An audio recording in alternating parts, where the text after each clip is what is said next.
Hello et bienvenue dans le podcast des leaders, le podcast des chrétiennes appelées à influencer, impacter et changer la narration un pas à la fois par la puissance du Saint-Esprit et qui sont prêtes à payer le prix lié à leur appel. Je suis Maisie Marinette, la fondatrice de Leaders Chrétiennes et pour ce 6e épisode, le thème est comment gérer les révélations ou l'entrepreneuriat et le prophétique. On va dire ça comme ça. Je te rappelle, notre mission cette année, c'est de grandir, nourrir et bâtir. C'est les 3 mots qui résument nos 3 piliers. Grandir dans notre intimité avec Dieu à travers sa parole. Nourrir la vision qu'il a déposée en nous en embrassant la destinée, l'influence et l'abondance financière vers lesquels il te conduit. Ensuite, bâtir avec discernement en investissant dans des contenus à la fois spirituellement riches et bibliques et aussi techniquement pertinents, c'est-à-dire des formations, des livres, etc., alignés à la vocation et à la montagne à laquelle il t'appelle.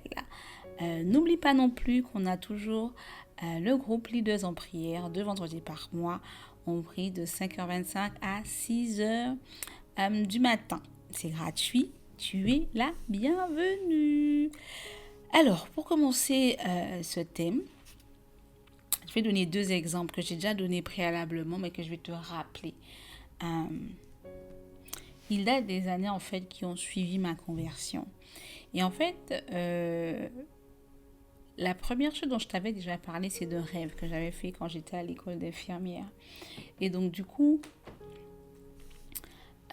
j'avais jamais passé de rattrapage, j'avais toujours réussi mes examens, que ce soit les examens écrits ou de mise en situation professionnelle. Et là, en fait, à l'approche de l'examen final, je rêve en fait que je rate l'examen final. Et donc, j'ai prié simplement et il s'est avéré que j'ai raté l'examen final. Le deuxième exemple que je t'avais donné, c'était celui de ma première tentative de papeterie chrétienne. Et j'avais créé des carnets chrétiens parce que j'aime beaucoup la papeterie chrétienne, de qualité, hein, pas simplement des cahiers comme ça, mais de qualité. Et donc du coup, j'avais rencontré, en fait, il y avait un prophète américain qui était de passage à l'église et j'avais été les déposer, en fait, dans le lieu où il résidait.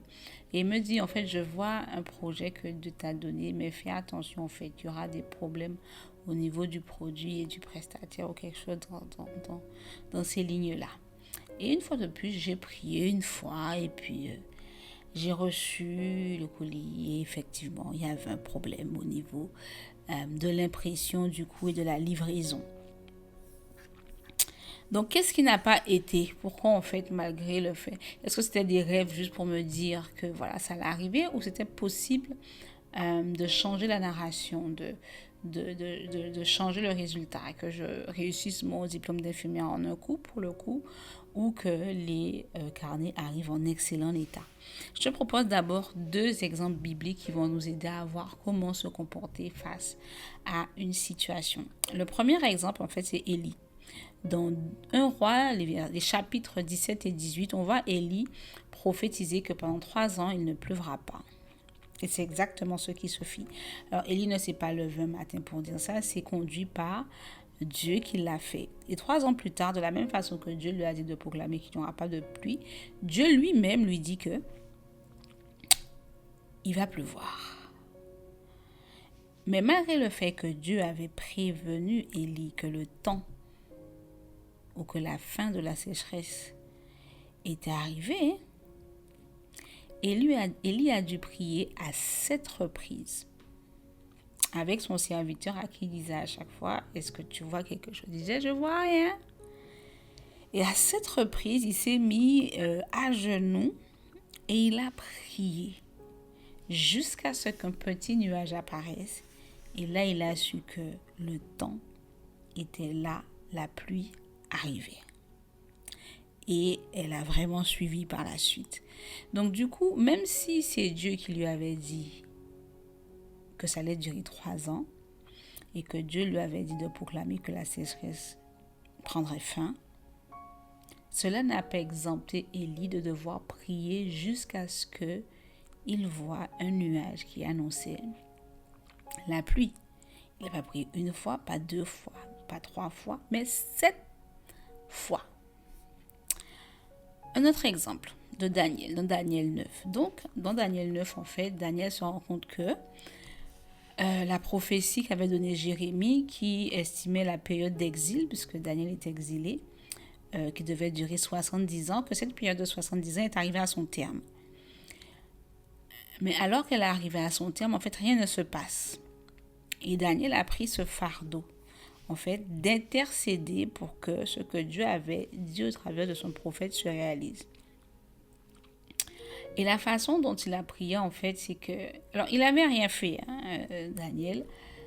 Il menait une vie droite devant Dieu. Mais sa prière a été de s'identifier au peuple. Et je ne pense pas qu'il était parti pour faire... Il s'est dit, je vais faire 21 jours de jeûne et prière. Non. Il a dit, il va faire un jour. Mais n'ayant pas de réponse, ne voyant pas l'intervention de Dieu, cette période s'est prolongée pendant 21 jours. Et pendant 21 jours, il s'est identifié au peuple, il s'est repenti, il a prié et il a jeûné. Ce qui se passait au ciel, en fait, c'est que dès qu'il a commencé à prier, Dieu a envoyé sa réponse. C'est ce que l'ange va lui révéler par la suite. Cependant, la réponse et le messager qui amenait la réponse furent bloqués par le prince de Perse, qui est une principauté démoniaque, en fait. Et c'est la persévérance de Daniel dans la prière qui a permis que la réponse soit délivrée. Donc la leçon à tirer pour moi et pour nous qui sommes appelés qui sommes appelés à faire des choses avec Dieu, des entreprises, des concepts, avoir des postes à responsabilité,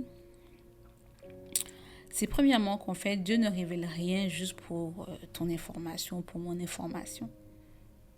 Si tu révèles quelque chose qui particulièrement est négatif, c'est pour que tu te mettes en prière. Prière pour savoir comment gérer ça.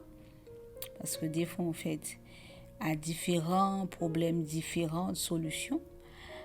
Et ce qui est applicable à un n'est pas applicable à l'autre. Dieu peut te dire, en fait, mets en pratique Jéricho. Pendant 7 jours, fais un geste prophétique, ou alors pendant 21 jours, prie, ou alors fais une offrande sacrificielle, ou toute autre chose qui peut te mettre à cœur. Mais il faut que ce soit quelque chose que tu as reçu du Seigneur et pas quelque chose en fait que tu fasses parce que tu as vu quelqu'un le faire, sauf si Dieu a utilisé le témoignage de la personne pour te parler et tu es consciente que c'est lui qui te parle au travers de cet exemple-là. Mais en général, il faut consulter Dieu et se mettre en prière jusqu'au moment où tu sens que Dieu est intervenu ou jusqu'à ce que la situation soit résolue. Dans mon cas, ça aurait pu être prier jusqu'à mon diplôme d'infirmière ou prier jusqu'à ce que je reçoive les articles. D'accord? Donc, comment il faut se comporter? Il faut avoir un cahier, toujours. Il faut être une scribe. Il faut noter les rêves et les prophéties que le Seigneur t'a donnés. Et ton cahier, tu mets la date précise, le rêve, et si tu as l'interprétation. Et ensuite, tu vas voir avec le Seigneur qu'est-ce qu'il faut faire par rapport à ça. C'est important de demander aussi la signification. Ou d'être assez pertinente pour pouvoir avec Dieu, en fait, s'il te conduit à partager le rêve avec une personne, en fait, qui a peut-être le don d'interprétation des songes ou qui est un peu plus mature que toi. C'est aussi possible. Moi, j'ai déjà eu des personnes, en fait, qui ont eu des songes, qui m'ont dit que voilà, j'ai eu tel songe, je ne comprends pas. Et pour moi, c'était une évidence, en fait. Il m'est déjà arrivé aussi le même cas où j'ai fait un rêve, ça ne me paraissait pas évident du tout, mais en discutant avec une autre personne, elle a l'interprétation. Donc Dieu peut te conduire vers une telle personne, mais ce n'est pas obligatoire. Tu as le Saint-Esprit, il peut lui-même t'expliquer la signification du rêve. Et en fonction de ce qu'il va te montrer, il faudra frapper dans la prière et le jeûne si nécessaire. Ne te contente pas comme moi de faire une simple prière. Si Sinon, ce que tu as vu en rêve comme complication deviendra ta réalité comme ça l'a été pour moi. D'accord? Donc, prie, frappe. Tant que tu n'as pas la paix, tant que Dieu ne te dit pas, c'est bon, comme Daniel, continue, continue.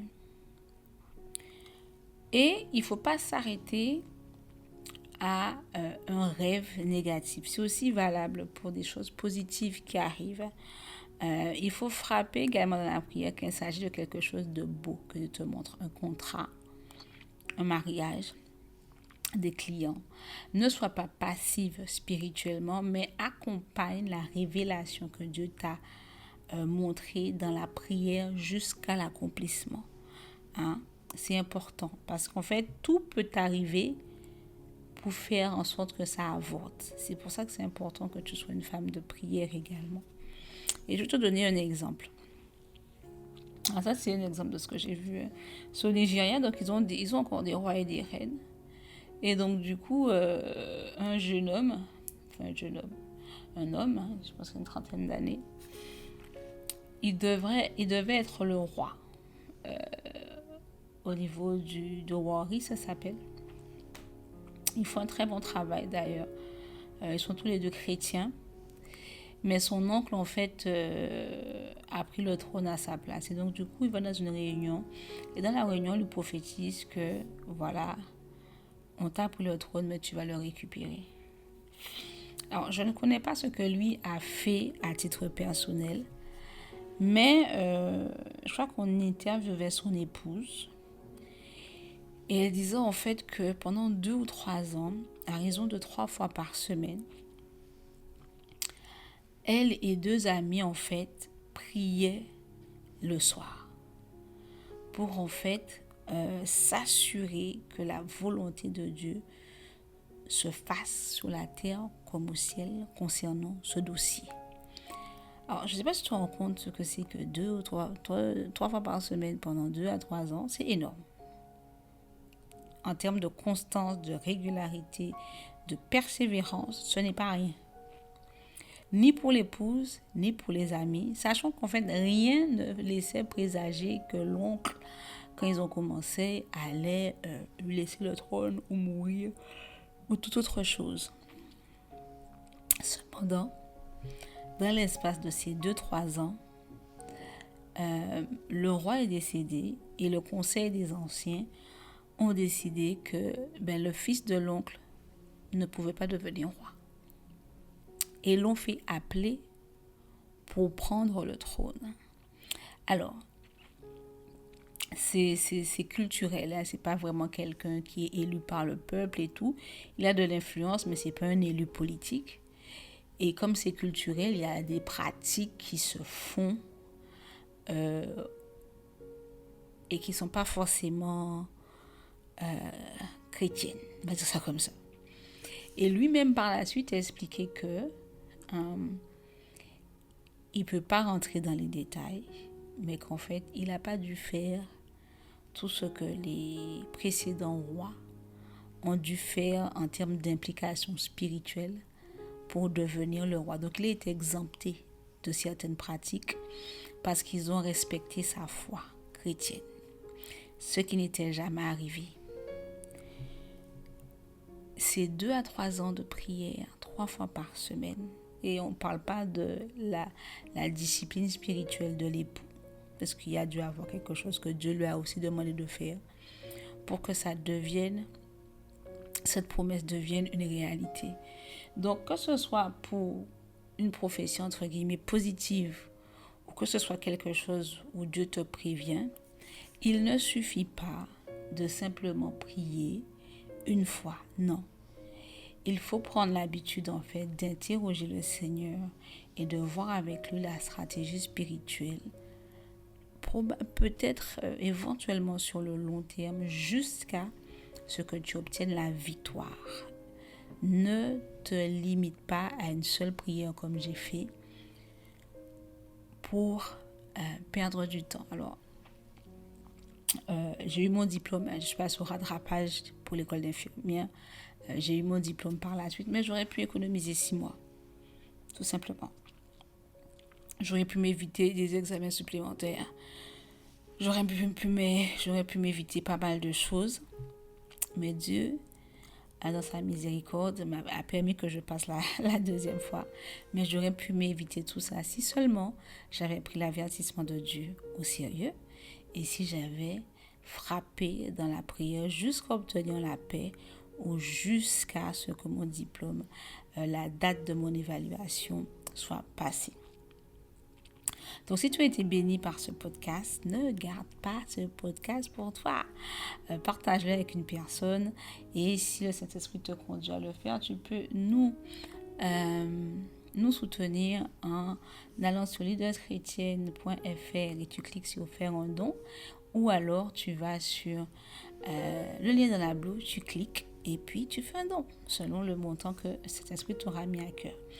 La semaine prochaine, sur le blog, on va voir avec la méditation immersive, travailler avec des leaders imparfaits. Une leçon de foi et de maturité spirituelle basée sur Néhémie 2, 1 à 3. Et dans 15 jours, on se retrouve toujours sur le podcast. On discutera ensemble sur le thème l'importance d'honorer Dieu. On prie? Éternel mon Dieu, je te bénis et je te rends grâce pour ce thème de la gestion du prophétique alors que tu nous appelles à diriger, que ce soit dans l'entrepreneuriat ou les postes à haute responsabilité. Merci Seigneur mon Dieu pour cet avertissement. Merci pour cet éclairage que tu mets sur ce thème en particulier. Et je prie que chacune d'entre nous désormais soit attentive à ce que tu lui révèles, que ce soit en rêve, par vision ou par le biais d'un serviteur ou d'une servante de Dieu. Que vraiment nous puissions prendre ça au sérieux, te consulter et frapper dans la prière jusqu'à ce que nous devons révoquer soit révoqué et ce qui doit s'accomplir sur la terre comme dans le ciel le soit également. Donne-nous d'être véritablement violente par rapport à ça et de refuser qu'autre chose que ta volonté se réalise dans nos vies. Nous te rendons grâce pour toutes les fois où tu nous as prévenus, qu'on ait compris ou pas. Et nous te rendons grâce pour toutes les fois où tu nous préviendras désormais et qu'on évitera les pièges de l'ennemi ou on renforcera ta volonté dans nos vies. Sois glorifié, Père, pour tout cela. Au nom de Jésus. Amen. Amen. On se voit la semaine prochaine sur le blog et dans 15 jours sur le podcast. Bye.